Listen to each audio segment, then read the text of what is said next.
Je vais vous parler de cette fresque qui est un sgraffito des années 20.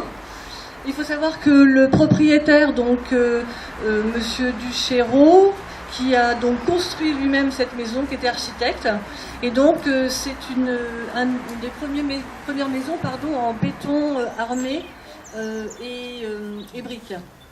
Donc il était amoureux de l'Italie a priori parce qu'il avait déjà fait un toit terrasse qui n'est pas tout à fait conventionnel dans la région, et il a fait venir donc des maçons florentins pour décorer tout l'extérieur de la maison. Cette technique s'appelle le sgraffito.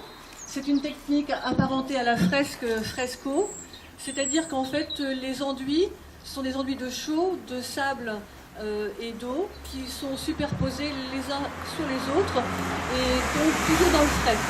Parce qu'en fait la particularité de la fresque et du sgraffito, c'est que tout doit être fait avant que ne se forme la couche de calcin qui va venir recouvrir les pellicules de chaux et de sable. Et qui vont donc protéger la fresque ou le sgraffito à travers le temps. Donc en fait, pour que ça puisse se faire, il faut que l'on travaille, on parle de ça al giornate, c'est-à-dire à la journée. Donc cette fresque a demandé à peu près 25 journées de travail. Donc quand j'ai pu faire mon relevé, à ce moment-là, je me suis aperçue qu'il n'était pas possible pour moi de garder une seule partie de la fresque du sgraffito d'origine.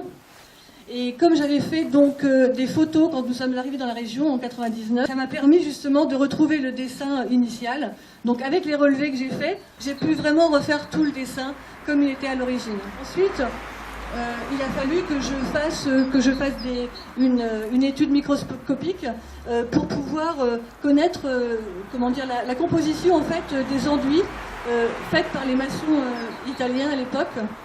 Alors, sachant que l'enduit était quand même très dégradé, j'ai pu quand même m'apercevoir que c'était un enduit romain. L'enduit rouge, là, vous voyez, c'est un enduit typique romain, c'est-à-dire que c'est un enduit qui se faisait déjà au IIe siècle avant Jésus-Christ. En fait, on mettait donc du tuileau avec la chaux et puis le sable. Ça permettait en fait à l'enduit de devenir dur, très dur en vieillissant, en séchant, et de devenir pratiquement en fait aussi dur que du ciment, tout en ayant la souplesse de travail de la chaux aérienne par exemple, qui permet aussi de faire des fresques ou de faire ce genre de travail, le sgraffito. Le sgraffito a 3 ou 4 couches. C'est un sgraffito qui est unique en France et je dirais qu'il y en a très peu dans le monde. Ce sgraffito, il y a non seulement la couche qui est rouge, ensuite vous avez une couche beige et ensuite une couche blanche.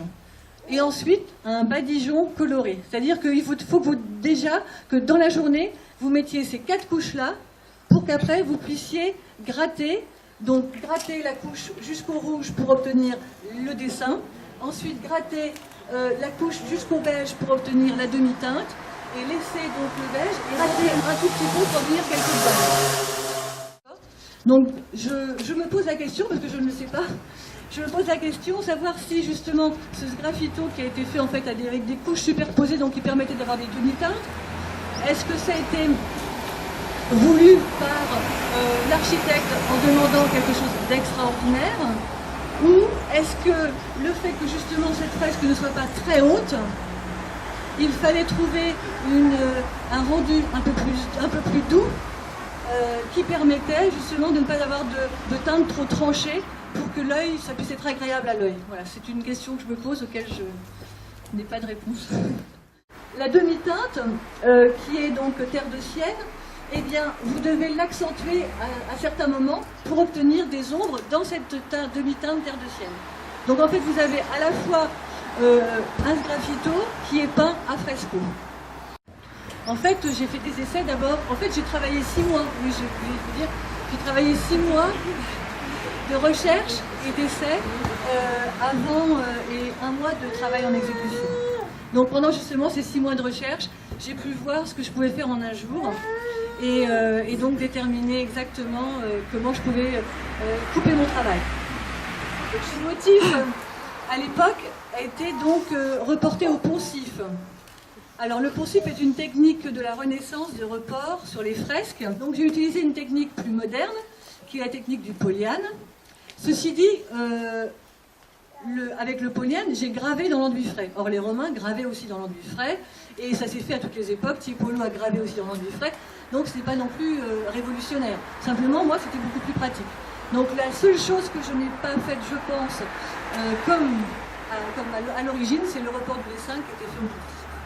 Je vais quand même remercier monsieur et madame Prévoto qui m'ont permis, qui m'ont fait confiance et qui m'ont permis de réaliser cette fresque, enfin, ce graffito.